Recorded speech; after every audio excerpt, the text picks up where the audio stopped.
You're listening to the Yes, I'm Still Sober podcast with John Rabin.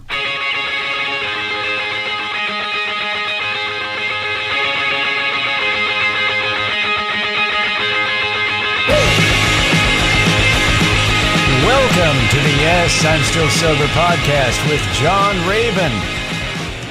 My volume of my voice ran the cat out of the room.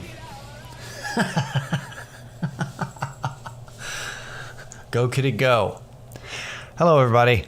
Episode 36. 36 of the YISS podcast. Oh, that's garbage. How about the Still Sober pod? 36 episodes of Still Sober pod. Whatever, man. Thanks for joining me. I'm John Rabin, which you know that already. Unless there's a slim chance somebody is listening to my podcast for the first time, and this is the episode they've chosen. I don't know why you would do that, because it's going to be titled Part 4. Unless you're the type of person that like skip to the end, then I guess welcome. Well, I'm going to do this regardless. Thanks for joining me.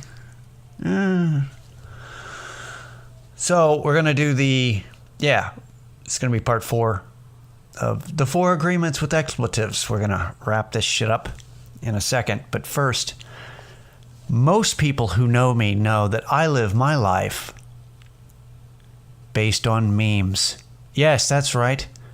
Simple statements on a colored background or funny picture that tell things the way it is without context. That's how I live.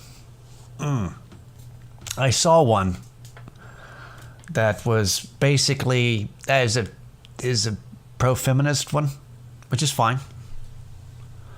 Take it easy, everybody. No, what it was something about like, don't let a man tell you that their opinion is more important than yours. You know, your opinion is the shit, or whatever it said. Which I agree.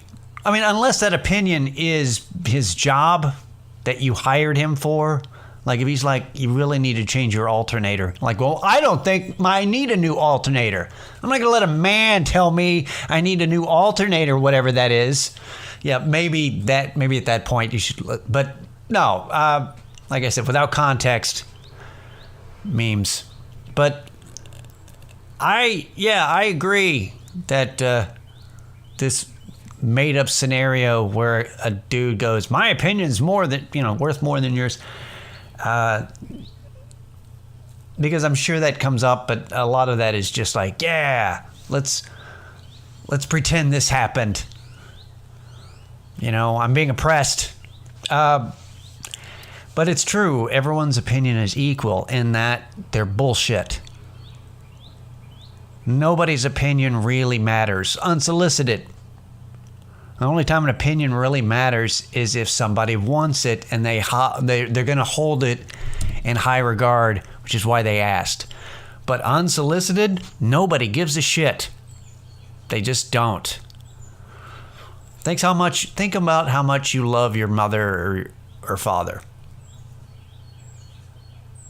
Do you care about their opinion? Probably not, like about certain things. And that's somebody you care about.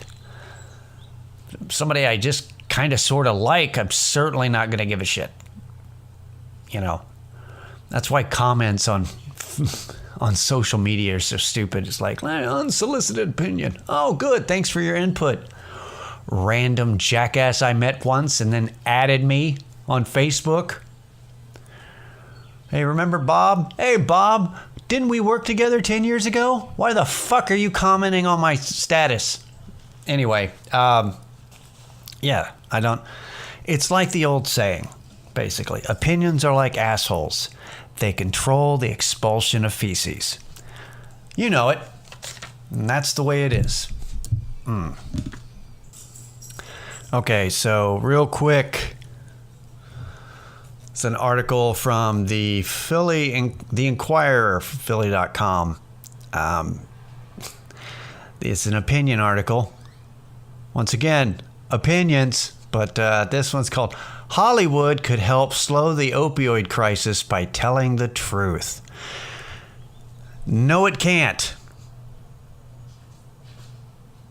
You can slow the opioid crisis by providing support to people who need help with addiction and resources. Changing little facts in movies and TV shows is not going to slow any fucking crisis down. Anyway, let's see what they say. The power of film and television is undeniable at a time where more than 60 million Americans subscribe to Netflix alone. That's why, as a public health advocate, thanks for letting us know who you are. I'm calling on Hollywood to do a better job of leveraging its influence to slow the opioid crisis. Well, I'm sure they're listening to you. One way Hollywood could contribute is through more accurate representation of both addiction and overdose. A character in the Netflix series You, I don't know what the fuck that is, was given the opioid overdose antidote naloxone, brand name Narcan, while sitting upright and having a conversation. Fact check: if someone is conscious, conversant, and upright, naloxone is not needed. All right. So that inaccuracy makes it worse? I don't know. Let's see what else. Here are some answers to some of the most commonly asked questions about opioid overdoses and responses, often based on pop culture portrayals. How can I tell if someone is experiencing an opioid overdose? Well, not being awake and not breathing. How does anyone not know that? If they're talking to you and going, I feel weird, they're not experiencing an opioid overdose. I think that's actually been shown in a lot of fucking movies and shows. All right. Can I cause harm if I administer naloxone? No, naloxone is a safe medication and is highly unlikely to cause harm. Both the brand Narcan and generic naloxone are nasal sprays like Flonase. Giving naloxone is nothing like the grisly scene in Pulp Fiction in which John Travolta stabs a syringe of adrenaline directly into Uma Thurman's heart after she overdosed on heroin. Yeah, it's nothing like that because it's not adrenaline in a 25-year-old movie. Good reference. What if I'm not sure what drugs someone has taken? If they have signs and symptoms of an overdose and are not breathing, give them naloxone. Opioids are the most common cause of overdose death in Philadelphia. Also, other parts of the world, the country. Here's a case where Netflix's You set a reasonable example. Oh, so then that, I'm not going to read it, but basically brings up the same. This idiot has seen one series on Netflix because that's the only example. Oh, here's another one. Okay. Can I accidentally overdose if I touch fentanyl or a person who has used fentanyl? No. You're right. You can't overdose on a drug by touching a person. Who asked that? Is there anyone out there who thinks that any drug is contagious because you touch the person? There's nothing out there. Oh, Jesus Christ. All right, no. In an episode of NBC's Chicago Med, Chicago Med.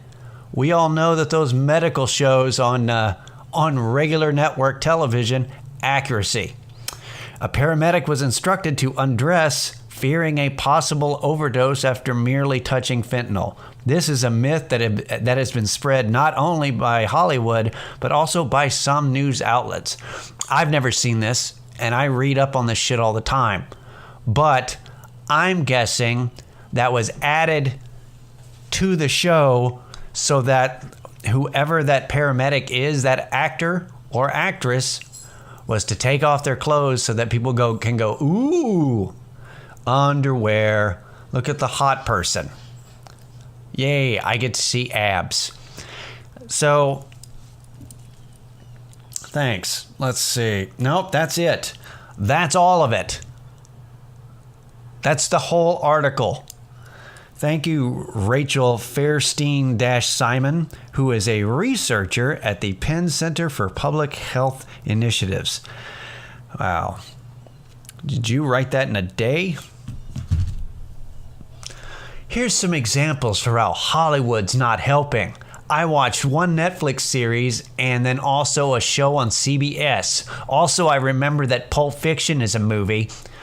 I'm going to completely ignore every other heroin special, movie, TV show, and there's been a lot of them where somebody overdoses. Like, man. All right. I think I've killed enough time with dumb bullshit. Let's get started on the 4 agreements. If you're wondering how I can go from, I don't know, bitching about things and making fun of it to talking about self-improvement, like with an air of positivity, to go from negative to positive, I don't know. It's fun. I'm not necessarily negative. I just like I enjoy nothing more than, nothing makes me happier than making fun of something or complaining about something in order to find humor. That's, and I find that to be life enriching and positive for me personally. Okay. 4 agreements with expletives. Now, just to sum up, the first 3 agreements were: be impeccable with your word, don't take anything personally, don't make assumptions. If you'd like to see more, hear more about that, previous 3 episodes. The 4th agreement is always do your best. The end. No, I mean, that's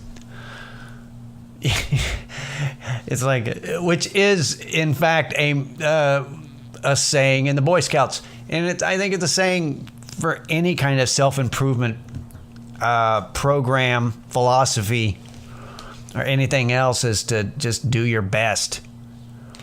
And the thing about it is that doing your best allows you to implement the other 3 agreements.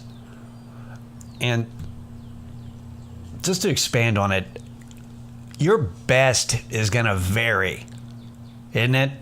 It's all going to depend on your mood, your health that day, how much you slept, all the shit you've been going through, whether it's positive shit or negative shit. So your best is going to vary, but it's just the idea of effort and having a mindset to like do it, and putting, just putting something into it, and knowing that because if you do your best and you're aware about it, you're not gonna shit on yourself as much if you know that, what, I did my best and that was enough. If it didn't work out, it's fine. I did what I could. That way, you're not going to feel as bad as if you just kind of half-assed something. So it doesn't, you're not going to, and also talking about doing your best is like no more and no less than your best. So like, don't try to overdo it. You're like, oh, I could really, because that just fucks you up. It, putting forth too much. It's overexertion. Also taking action for the sake of the action, not for the reward. Ugh. Man, just the idea, because a lot of the things that we do is for the end result. That's why we go to work some days. And that's not the mindset to have. The mindset to have is you do it for the activity, not for what you're going to get, because And that's how you end up hating your job so much, is if you're just working for the money, not for the actual experience activity of it. Not because you're alive, you know? I mean, yes, the money, but if it's just the money that you're working for, everybody's working for the weekend. If you're just working for the weekend and for the cash to spend on the weekend, you're going to hate 5 days of your life to enjoy 2. That sucks. Yeah, you're going to be unhappy. Like, what's wrong with my life? Well, it's your mindset. But the job's shitty. Well, then maybe work towards another job if the job is so shitty. Is it that shitty? I mean, it is, because it's a job. But is it as bad as it is because of what it is, or because of your approach to it, I guess? That's just kind of the thing. Also, when you do something because you have to, you're not going to do your best. You're going to do the bare minimum. And I think a lot of this stuff, a lot of frustration that happens in life is transferred to you from other people not doing their best. You know, there's a whole lot of bare minimum going on out there, and we experience it a lot. And you know, we could all benefit by us trying. And that's the thing, is that you can accept yourself if you do your best. And if you don't take things personally, you can accept other people, because they're not going to. People are not going to do their best. And the hardest part for me is when I really put forth an effort and other people aren't. It's I gotta remember that other people are not trying to do something like the awareness that I'm exhibiting, you know, and not try to resent other people because they're not me. And because that just puts more bullshit in my head. And it distracts from what I'm trying to do and trying to be the best version of me that I can during the day. And it's hard to do that when you resent people. But there were some other things, but it's basically, it looked like in the book, I was kind of reviewing the chapter, and I'm like, this is, a lot of it was just, I think, filler. Because how much can you say about doing your best other than, hey, do it. You know you could do better. Do it. All right. The other chapter, the chapter after that, was kind of it had some suggestions about breaking old agreements and like implementing the 4 new agreements and stuff, and it basically, I did like a checklist of some of the things that it said. You know, awareness, having awareness of what you're doing, of your actions, of if you're practicing self-control, because that's, you know, the self-analysis really, I don't know, it allows you to make sure that you're more in control of your emotions and that your emotions are not controlling you. And I have problems with this during stress, and I think a lot of people, you know, I think most everybody, when you get in stressful situations, yeah, your emotions can get away from you. But being aware of it allows you to maybe not overreact. I love overreacting on things. It's like I have sound judgment and then I overreact to it. It's not the best combination. Anyway, so I think what I'm going to do, just to wrap this shit up here, is obviously I decided to cover the 4 agreements this month because to give me something to do. So I got purpose for the past 4 podcast episodes, but also for anybody who's kind of wanting to get a little bit more insight on my recovery process that I did, and how I used this particular book to do it.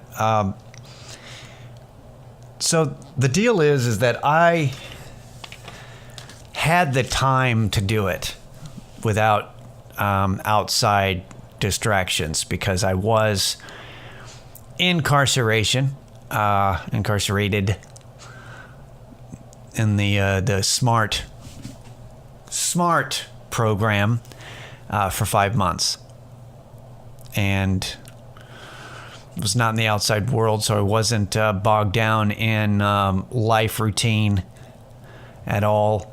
I needed a distraction from just the situation that I was in, because you're basically sleeping in a closet with 6 of the worst people. Not really, just people at their worst. So, and you're no spring chicken.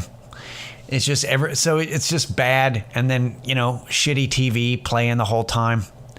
So it's like, all right, well, I'm not gonna watch TV anymore, because fuck this TV, fuck the sitcoms on TBS that we keep watching every day. I'm not gonna watch this anymore, and I'm gonna focus on me. And I'd quit drinking before I went to jail, but I knew I needed to take advantage of the situation. I thought I did when I had gone through rehab the year and a half before. But I needed to really take advantage of time. So I took the time. And when I read that, I did kind of I hacked the 12-step program, of course, but I did my own thing with, because of my ego and my own I can do this, but, I hacked some aspects of the 12 steps that I liked, and one of them was about taking personal inventory. And the idea was taking kind of self-analysis when I was reading about the agreements, about pinpointing the agreements that I already had that were causing me self-harm, I guess, would be the best way to put it. Shit that I believed that I needed to change. And really writing those out and really kind of going, all right, this is what I need to change, and I need to change my mentality about this. And one of the big ones was changing the mentality that booze and drugs and rock star lifestyle was making me cool. In a nutshell, it basically was your image. How is your image going to change to where you still think you're badass, but you're not destroying yourself?